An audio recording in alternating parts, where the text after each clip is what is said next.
Hello दोस्तों, मेरा नाम है अरुण कुमार। एक बार फिर से आपका ज्ञान सागर में स्वागत है। इस वीडियो में हम लोग SKMU semester 4 minor vocational subject issue of rural government का मोस्ट विवेक क्वेश्चन आंसर देखने वाले हैं। तो जिनका भी इशू ऑफ रूरल गवर्नमेंट है, आप लोग इनको एक बार अच्छी तरह से देख करके जाइएगा। मैं इस वीडियो में आपको 5 से 6 ऐसे इंपॉर्टेंट प्रश्न बताएंगे जो सीधे आपके एग्जाम में भिड़ेगा। ठीक है, तो जिनका भी है BA BSc BCom जो भी student issue of rural government रखे हैं, एक बार इनको अच्छी तरह से देख करके जाइए। तो चलते हैं हम लोग क्वेश्चन को देखते हैं। देखो यहाँ पर जो भी मैं आपको क्वेश्चन बताऊंगा, आप उनको क्या करना है, थोड़ा सा नोट कर लेना है। ठीक है, बाकी आप इसी वीडियो में समझ जाएंगे सारा। देखिए प्रश्न हमारा पहला क्या है, ग्रामीण समाज की सामाजिक संरचना का वर्णन करें।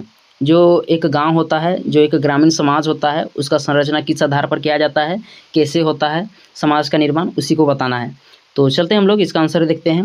आंसर में आपको परिचय के रूप में, इंट्रोडक्शन के रूप में पहला हेडिंग ग्रामीण समाज देना है, क्योंकि कहीं ना कहीं जो ये रिलेटेड है। ठीक है, ग्रामीण समाज से रिलेटेड है। तो पहला हेडिंग हमारा ग्रामीण समाज होगा। इसको देखते हैं। ऐसा समाज जो गाँव में रहता है, जो मुख्य रूप से कृषि, पशुपालन और खेतीबाड़ी से संबंधित कार्य करते हैं, मिट्टी या कच्चे मकानों में रहते हैं, ग्रामीण समाज कहलाता है। बढ़िया से समझिएगा। अधिकतर हम लोग में सभी स्टूडेंट क्या हैं, गांव में ही रहते हैं। बहुत ही कम जो है शहर में रहते हैं। तो गांव में क्या क्या होता है आपको सभी को पता है। जो भी गांव में रहते हैं, कृषि करते हैं, भेड़ बकरी पालन करते हैं, खेती बाड़ी करते हैं, या फिर जो वन हो गया वहाँ से लकड़ी लाते हैं, वहीं पर रहते हैं। इसके अलावा भी आपको गाँव में मिट्टी, कच्चे मकान ये सभी दिखाई देते हैं। तो ऐसा समाज जो गाँव में रहता है, जो मुख्य रूप से कृषि, पशुपालन, खेती बाड़ी करते हैं, कच्चे मकान में रहते हैं, इसी को ही ग्रामीण समाज कहा जाता है। ठीक है, आगे देखिए। भारत गाँव का देश है। भारत जो क्या है, गाँव का देश है। आप जहाँ भी जाइएगा आपको गाँव दिखाई देगा। ठीक है, आगे हमारा है, देश की कुल जनसंख्या का लगभग 68% लोग गाँव में रहते हैं। देश की जनसंख्या कितना है, अभी लगभग 146 करोड़ के पार हो गया है। ठीक है, लेकिन 2011 के हिसाब से कितना है, 121 करोड़ है। तो उसमें 68% जो लोग हैं उसमें क्या रहते हैं, गाँव में रहते हैं। तो यह था हमारा ग्रामीण समाज के बारे में थोड़ा सा इंट्रोडक्शन, थोड़ा सा परिचय, इसको समझ गए होंगे। नेक्स्ट आपको क्या देना है, ग्रामीण समाज की सामाजिक संरचना कैसे हुआ है उसको देखते हैं। तो नेक्स्ट हेडिंग आपको देना है, ग्रामीण समाज की सामाजिक संरचना। यहाँ पर देखिए आप लोग, ग्रामीण समाज मुख्यतः कृषि आधारित समाज होता है, जहाँ जीवन शैली, संस्कृति और सामाजिक संरचना शहरी समाज से भिन्न होती है। इसकी कई विशेषताएँ हैं। जो गांव वाला इलाका होता है ना, वह शहर से बहुत सारा भिन्न होता है। गांव में आपको बहुत कम सुविधाएं देखने को मिलेगी, शहर में आपको कुछ अलग वातावरण देखने को मिलेगा। तो जो ग्रामीण समाज होती है, इसकी अपने आप में एक अलग विशेषता होती है। उन्हीं विशेषताओं को हम लोग देखते जाते हैं। फर्स्ट में हमारा है विशेष परंपराएं और संस्कृति। जो ग्रामीण समाज होता है, क्या होता है, इनका एक विशेष परंपरा होता है, इनकी एक विशेष संस्कृति होती है। ग्रामीण क्षेत्रों में प्रत्येक समाज की एक विशेष परंपरा और सांस्कृतिक रीति रिवाज होती है। प्रत्येक समाज के लोग अपने संस्कृति से गहरे रूप से जुड़े होते हैं। जो समाज होता क्या होता है, हर समाज में आपको पूजा पाठ देखने को मिलेगा। ठीक है, अभी बहुत सारे त्यौहार हैं, तो प्रत्येक समाज जो होता है कोई ना कोई त्यौहार मनाते रहता है। उनकी एक परंपरा होती है, उसी परंपरा को वे कई सदियों से चलाते आ रहे हैं। तो जो समाज होता क्या होता है, एक उनकी एक परंपराएं होती है, एक सामाजिक सांस्कृतिक रीति रिवाज होता है। ठीक है, नेक्स्ट आप लोग देखो। अगला है कृषि प्रधानता। जो गांव वाला इलाका होता है ना, वहाँ पर खेती बाड़ी होता है। क्या होता है, अधिकतर आपको खेती बाड़ी, पशुपालन यही सभी आपको देखने को मिलेंगे। तो दूसरा विशेषता हो जाएगा कृषि प्रधानता। ग्रामीण समाज मुख्य आजीविका कृषि एवं उससे संबंधित कार्य जैसे पशुपालन, वानिकी, मत्स्य पालन आदि पर आधारित होती है। ठीक है, यानी कि यहाँ पर जो लोग क्या करते हैं, मत्स्य पालन करते हैं, मछली पालते हैं, पशुपालन करते हैं, और भी कृषि से संबंधित जो भी कार्य होते हैं उन्हीं को करते हैं। तीसरा पॉइंट आप लोग देखो। तीसरा है छोटी बस्तियाँ। गाँव का आकार छोटा होता है और जनसंख्या घनत्व कम होता है। यहाँ लोग प्राकृतिक परिवेश से घिरे होते हैं। फिर से मैं आपको बताता हूँ, यहाँ पर जो गांव होते हैं, गांव में ठीक है क्या होते हैं, छोटे छोटे, मतलब आपको कहीं मिलेगा 20 बस्ती, 30 बस्ती। बस्ती का मतलब घर समझ लीजिए। ठीक है, तो उतने ही एक गाँव में आपको घर मिलने वाला है। तो छोटी बस्तियाँ होती है, छोटा छोटा आकार का बस्तियाँ होती है। तो ये ग्रामीण समाज की छोटी बस्तियाँ, इसका एक विशेषता हो गया। इसका जो जनसंख्या घनत्व होता है, क्या होता है, बहुत ही दूर दूर में आपको लोग देखने को मिलेंगे। शहर में आपको क्या है, अधिकतर सटे हुए लोग रहते हैं। ठीक है, यानी कि पूरा भीड़ भाड़ वाला इलाका होता है, लेकिन गांव में उस तरह नहीं दिखाई देता है। नेक्स्ट आप लोग देखो। चौथा हमारा है सामाजिक एकता।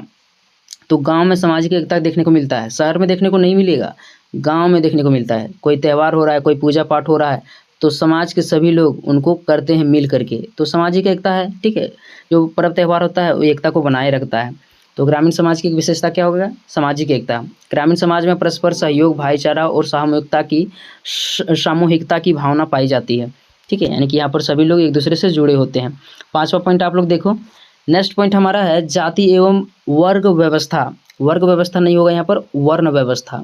ठीक है, जाति एवं वर्ण व्यवस्था। यहाँ देखिए आप लोग, ग्रामीण समाज में जातिगत आधार पर सामाजिक संरचना मजबूत होती है, जिससे सामाजिक संबंध और भूमिकाएं निर्धारित होती है। आप किसी गांव में चल जाइए, बहुत सारा टोला होता है। ठीक है, बहुत सारा क्या होता है? टोला होता है। तो प्रत्येक जो टोला होता है गांव में, वो मतलब क्या हो गया? अलग अलग टोला में अलग अलग सामाजिक सांस्कृतिक रीति रिवाज होता है। ठीक है, अब हम लोग आगे देखते हैं। तो जातिगत और वर्ण व्यवस्था की किसकी विशेषता हो गया है। अगला देखिए आप लोग, छठा में है कम गतिशीलता। कम गतिशीलता का मतलब क्या है? यहाँ पर आप लोग देखो, ग्रामीण समाज अपेक्षाकृत स्थिर होता है। लोगों का निवास परिवर्तन और पेशागत गतिशीलता कम होती है। यानी कि जो ग्रामीण समाज होता है, ठीक है, धीरे धीरे विकास करता है, स्थिर होता है। क्या होता है? स्थिर होता है। यानी कि इसकी जो विकास की गति होती है एकदम धीरे धीरे रहता है। ठीक है, इसी को गतिशीलता, कम गतिशीलता होता है, यानी तेजी से विकास नहीं करता है एक तरह से। ठीक है, तो इनको समझ गए होंगे। अगला देखिए आप लोग, अगला है प्राकृतिक संसाधनों पर निर्भरता। प्राकृतिक संसाधन पर यहाँ के लोग जो होते हैं, ग्रामीण जो लोग होते हैं, उस पर निर्भर होते हैं। ग्रामीण जीवन जल, भूमि और वन जैसे प्राकृतिक संसाधनों पर अधिक निर्भर रहते हैं। आप गाँव में देखिएगा, झारखंड जो है, आपको हर गांव में ठीक अगल बगल में क्या जंगल दिखाई देखने को मिल जाएगा। इसके अलावा खुला आसमान होता है, प्राकृतिक संसाधन, उससे मतलब ये लोग घिरे होते हैं। अगला देखिए, 8वां दिया हुआ है साधारण जीवन शैली। साधारण जीवन शैली होता है, गांव के लोगों को क्या होता है? एकदम साधारण खान पान करना है। सुबह में एक बार खाना है और शाम में एक बार खाना है, टाइम पास हो गया। आगे देखिए यहाँ पर, यहाँ जीवन अपेक्षाकृत सरल, संयमित और शहरी समाज की तुलना में कम भौतिकीवादी होती है। यानी कि यहाँ के जो लोग होते हैं, क्या होते हैं? यहाँ कम सुविधा से भी यहाँ के जो लोग होते हैं, ग्रामीण समाज वाले लोग होते हैं, अपना जीवन यापन कर सकते हैं। लेकिन शहर में क्या है? शहर में उस तरह की स्थिति होगा तो आपको भीख मांगना पड़ सकता है, समझे कि नहीं? तो साधारण जीवन होता है गांव के लोगों का। ठीक, आगे आपको क्या लिख देना है? निष्कर्ष लिख देना है। ठीक है, निष्कर्ष आप लोग यहाँ पर देख लो एक बार, क्या लिखिएगा निष्कर्ष में? ग्रामीण समाज भारतीय सामाजिक संरचना की रीढ़ की हड्डी है, जो परंपरा, सहयोग और कृषि आधारित है। यानी कि जो ग्रामीण समाज है, इसकी बहुत सारी विशेषताएं थी, जो कई संरचना थी, बहुत सारे संरचना मिल करके मतलब एक समाज का निर्माण हो रहा था। मतलब कहने का मतलब है कि समाज मतलब जो है ना, समाज से मिलके ही धीरे धीरे भारत का निर्माण हुआ। एक तरह से भारत में बहुत सारे समाज पाए जाते हैं, बहुत सारे गांव हैं। ठीक है, अब देखते हैं आगे हम लोग। नेक्स्ट क्वेश्चन हमारा है, ग्रामीण क्षेत्रों में सामाजिक परिवर्तन के मुख्य कारणों का वर्णन करें। यानी जो एक गांव वाला इलाका होता है, आज के समय में क्या है? लगातार परिवर्तित हो रहा है, बदल रहा है। तो क्या कारण है जिससे यहाँ पर बदलाव देखने को मिल रहा है, उसको अभी हम लोग देखते हैं। तो मैंने आपको बताया कि कोई भी क्वेश्चन हो, सबसे पहले आपको इंट्रोडक्शन या परिचय देना है। तो सबसे पहले हम लोग इसका इंट्रोडक्शन देखते हैं। ग्रामीण समाज परंपरा प्रधान होते हुए भी समय के साथ कई प्रकार के प्रभाव से बदल रहा है। ग्रामीण क्षेत्रों में सामाजिक परिवर्तन के कई कारण हैं। तो जो है समय के साथ क्या है, जो समाज है, जो ग्रामीण समाज है, लगातार बदल रहा है। जैसे आज से लगभग 5 से 6 साल पहले नेटवर्क का प्रॉब्लम था। ठीक है, हर जगह मतलब मोबाइल भी नहीं पहुंचा था। लेकिन आज का समाज क्या है? मोबाइल में धुन हो चुका है, मोबाइल में खो गया है, तो बहुत सारा चेंज हो गया है। तो इसी तरह से क्या क्या बदलाव आया है, इनको हम लोग देखते हैं एक एक करके। पहला है कृषि में आधुनिकीकरण।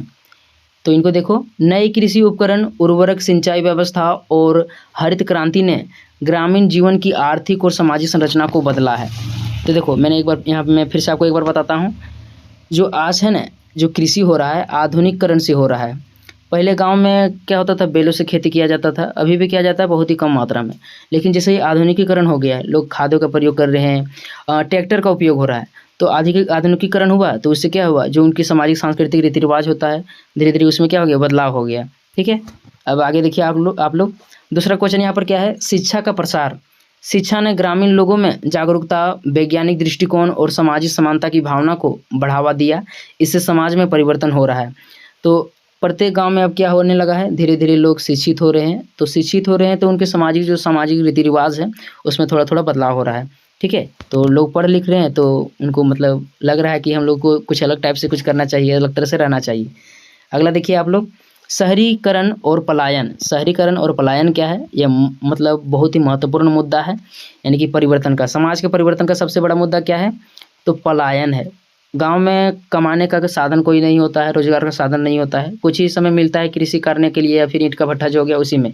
लेकिन अधिकतर जो समय होता है लोगों को कहाँ गुजारना पड़ता है, शहर में जाकर गुजार करना पड़ता है यार, गुजारा करना पड़ता है। जैसे मतलब हम लोग झारखंड है, ठीक है, झारखंड से अधिकतर लोग कहाँ जाते हैं, गुजरात जाते हैं।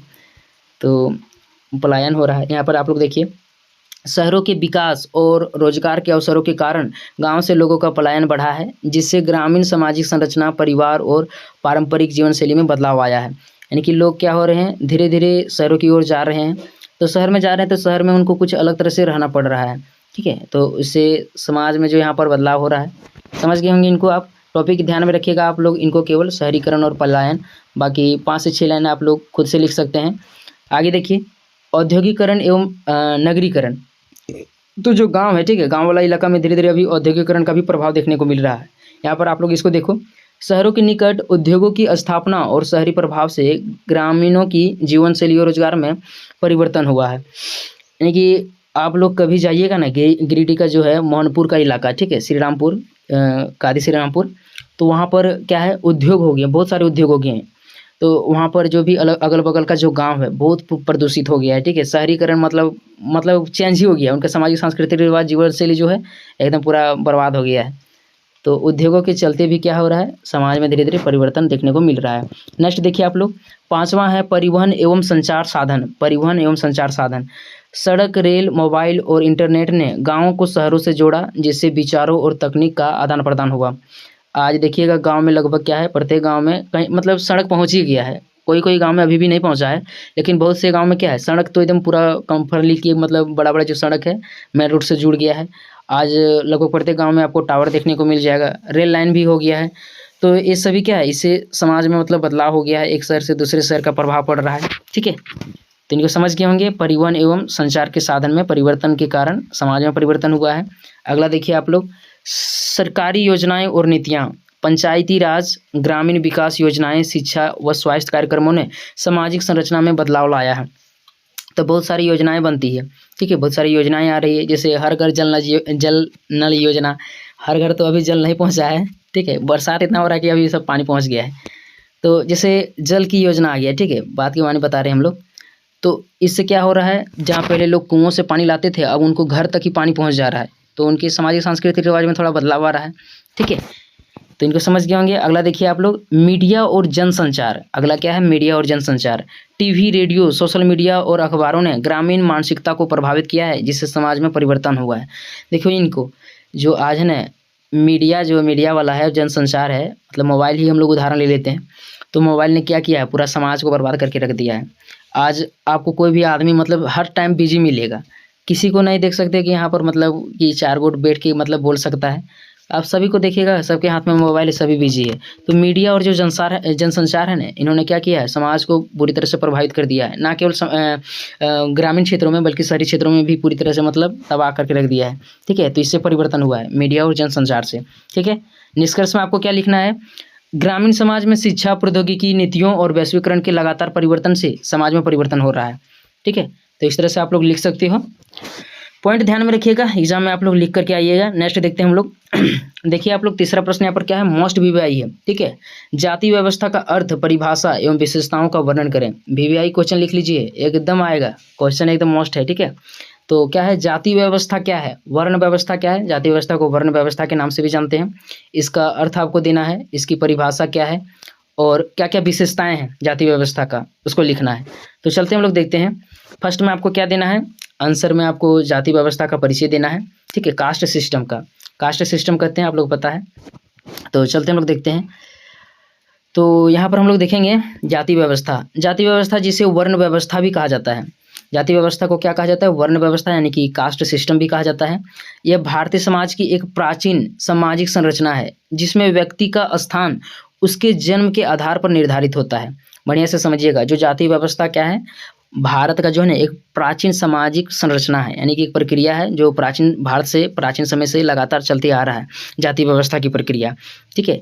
जो क्या करता है, जैसे ही व्यक्ति का जन्म हो जाता है उसका जाति निर्धारित हो जाता है, ठीक है। आगे देखिए, भारत में प्राचीन समय से जाति का प्रचलन रहा है। यहाँ जाति व्यवस्था 4 वर्गों में विभाजित था, ब्राह्मण, क्षत्रिय, वैश्य और शूद्र। तो भारत में क्या है, प्राचीन समय से ही जाति व्यवस्था चलते आ रहा है और अभी भी चल ही रहा है। तो जो जाति व्यवस्था है पहले कितने वर्गों में विभाजित था, 4 वर्गों में, ब्राह्मण, क्षत्रिय, वैश्य और शूद्र। ठीक है, तो इतना ध्यान आप लोग को होगा। आगे हम लोग देखते हैं, जाति व्यवस्था का अर्थ आपको बताना है। और क्या बताना है आपको, जाति व्यवस्था का अर्थ क्या है। तो देखते हैं, वह व्यवस्था जिसमें व्यक्ति का जन्म होते ही उसका सामाजिक दर्जा, विवाह, भोजन, व्यवहार और व्यवसाय निर्धारित हो जाता है, जाति व्यवस्था कहलाता है। बढ़िया से समझिएगा, मैं आपको यहाँ फिर से बता रहा हूँ। वह व्यवस्था, वह प्रणाली जिसमें जिससे ही व्यक्ति का जन्म हो जाता है, आपको पता चल जाएगा कि ये इस जाति से है, इसको इस तरह से विवाह करना चाहिए, ये लोग इस तरह के व्यवसाय करते हैं। ठीक है, सभी निर्धारित हो जाता है। इसी व्यवस्था को क्या कहते हैं, जाति व्यवस्था कहते हैं। यहाँ पर आगे देखिए आप लोग, यह व्यवस्था व्यक्ति के साथ जीवन भर रहता है। तो जाति व्यवस्था क्या है, जैसे ही आप लोग किसी के घर में जन्म लेंगे तो आपको उसका टाइटल रखना पड़ेगा। ठीक है, जैसे हम लोग केवट है, तो केवट का हम लोग है मछली वाला। ठीक है, तो हम लोग का एक तरह से केवट जो जात होता है मछली पकड़ने का काम करता है। ठीक है, तो हर चीज़ का एक जात हो गया है, जिससे आपको पता चल जाएगा कि क्या उनका व्यवसाय है, क्या वे लोग काम करते हैं। ठीक है, तो जाति व्यवस्था वही है कि आपका जीवन भर साथ देगा, साथ भर नहीं छोड़ेगा। नाम भले चेंज कर लो, लेकिन कोई ना कोई आपको जाति रखना पड़ेगा। नेक्स्ट देखिए आप लोग, परिभाषा। परिभाषा हम लोग देखते हैं, जाति व्यवस्था का परिभाषा क्या है, जाति का परिभाषा क्या है। तो देखिए यहाँ क्या है जाति का परिभाषा, तो ग्रियर्सन महोदय है एक। ठीक है, यानी कि एक विदेशी, एक तरह से क्या कह सकते हैं इनको, विद्वान। इनको देखिए आप लोग, ग्रियर्सन के अनुसार जाति व्यवस्था एक ऐसी श्रेणी है जिसमें जन्म से प्रवेश होता है और मृत्यु तक बना रहता है। यानी जाति व्यवस्था क्या होता है, जैसे ही आपका जन्म होगा तब से ही आपको प्रवेश हो गया, और जब तक नहीं मरेंगे तब तक उस जाति का अंत भी नहीं होगा। ठीक है, अगला देखिए, दूसरा है मैक्स वेबर के अनुसार। तो इन्होंने क्या कहा है, जाति एक बंद सामाजिक समूह है जिसमें विवाह, व्यवसाय और सामाजिक संबंध निश्चित एवं परंपरा से बंधे रहते हैं। तो यहाँ पर मैंने 2 परिभाषा आपको बताया है, कोई भी मतलब कोई कम से कम एक परिभाषा लिख देना एग्जाम में। ठीक है, बाकी यदि आप याद कर सकते हैं, इनको समझ सकते हो तो दोनों लिख दीजिएगा। ठीक है, केवल विद्वान का नाम रखिएगा, एक ग्रियर्सन और दूसरा मैक्स वेबर। बाकी इसके बारे में आपको थोड़ा सा पढ़िएगा, समझ में आ जाएगा। चलो चलते हैं हम लोग अगला क्वेश्चन, अगला नहीं मतलब अगला टॉपिक देखते हैं। अगला आपको क्या देना है, जाति व्यवस्था की मुख्य विशेषताएं। जो एक जाति व्यवस्था है, वर्ण व्यवस्था है, कास्ट सिस्टम है, इसकी क्या क्या विशेषताएं हैं, इसको हम लोग देखते हैं। फर्स्ट में आपका है जन्म आधारित यानी कि जो जाति व्यवस्था क्या होता है, जन्म आधारित होता है। ठीक है, यहाँ पर आप अभी देखो आप लोग, व्यक्ति की जाति उसके जन्म से ही तय हो जाती है और उसे जीवन भर बदला नहीं जा सकता है। जैसे मैंने आपको बताया कि कोई भी व्यक्ति जिस जाति में जन्म लेगा उसको टाइटल रहेगा। ठीक है, और उसको इस तरह से मतलब जीवन भर उसका रहता है। तो जाति क्या होता है, जाति व्यवस्था जन्म पर आधारित होता है। नेक्स्ट देखिए, निश्चित व्यवसाय होता है। जैसे ही कोई व्यक्ति जन्म लेता है उसका व्यवसाय पता चल जाता है। बाकी आज का जो समय है, कोई भी व्यक्ति कोई भी काम कर सकता है, ऐसा बात नहीं है। लेकिन व्यवसाय पहले क्या था, जो भी व्यक्ति जिसके घर में जन्म लेता था उसको उस तरह का काम करना पड़ता था। तो आप लोग कर भी सकते हैं और नहीं भी। तो निश्चित व्यवसाय होता है। प्रत्येक जाति का पारंपरिक व्यवसाय निश्चित होता है। जैसे ब्राह्मण का काम क्या होता है, शिक्षा का काम करना होता है और पूजा पाठ का काम करना होता है। बाकी ये लोग कर भी सकते हैं और नहीं भी कर सकते हैं। क्षत्रिय लोग क्या करते हैं, रक्षा का काम करते हैं। वैसे लोग व्यापार, और शूद्र का काम होता है सेवा का। लेकिन ये पहले होता था, अभी नहीं होता है। ठीक है, ध्यान रखिएगा। तो जाति व्यवस्था में एक निश्चित व्यवसाय होता था जो जन्म से ही मतलब पता चल जाता था। नेक्स्ट देखिए, निश्चित स्थान। जो जाति होता है, ठीक है, इसका निश्चित स्थान होता है। एक गांव में कई जातियों के लोग रहते हैं जो कई टोले या मोहल्ले में बटे होते हैं, जो एक निश्चित टोला होता है। प्रत्येक टोले में अलग अलग जातियों के लोग रहते हैं। बढ़िया से समझिएगा, एक गांव जाइएगा, एक बड़ा सा ग्राम जाइएगा ना, तो प्रत्येक जो गांव होता है बहुत सारा टोला वहाँ मिलेगा। तो जितना भी टोला जाइएगा वहाँ पर आपको अलग अलग जाति के लोग मिलेंगे। ठीक है, तो प्रत्येक जाति का एक निश्चित स्थान होता है। प्रत्येक गांव में बहुत सारे जाति के लोग रहते हैं और उनका एक अलग टोला होता है। इतना समझ में आ गया होगा आप लोगों को। अगला देखिए, विवाह। प्रत्येक जाति के लोग विवाह प्राय अपने ही जाति या उपजाति में होता है। अन्य जाति में विवाह सामाजिक रूप से स्वीकार नहीं किया जाता है।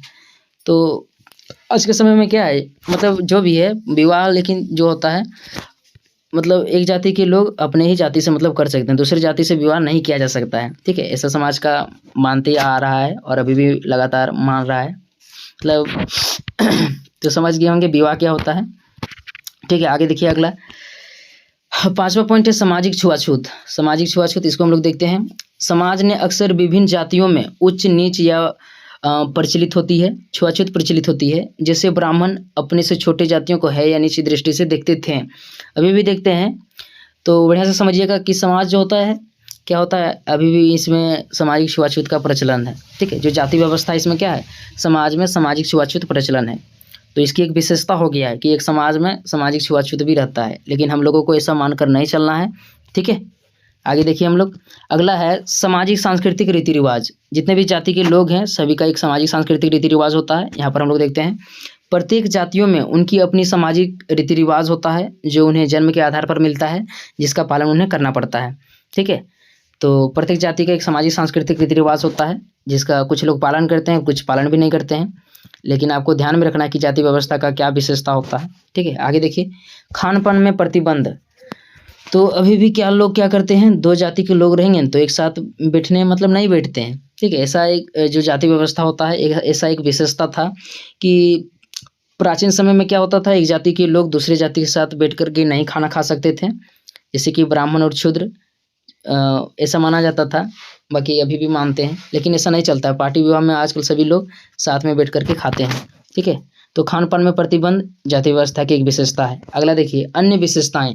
अन्य विशेषताएं में आपको क्या देखना है, प्रत्येक जाति के सदस्यों में कुछ सामान्य विशेषताएं देखने को मिलती है, जैसे विवाह, रीति रिवाज और व्यवसाय आदि। तो प्रत्येक जाति में अलग तरह से विवाह होता है, अलग उनका रीति रिवाज होता है, और कुछ लोग अलग अलग अपना व्यवसाय करते हैं। ठीक है, तो अन्य विशेषताएं में आप लोग ध्यान में रख सकते हैं, अलग अलग विवाह रीति रिवाज होता है और अलग अलग काम करते हैं। नेक्स्ट आपको निष्कर्ष लिखना है, यहाँ पर मैंने निष्कर्ष नहीं दिया है, बाकी आप लोग अंत में निष्कर्ष अपने से लिख सकते हो कि जाति व्यवस्था ये क्या है।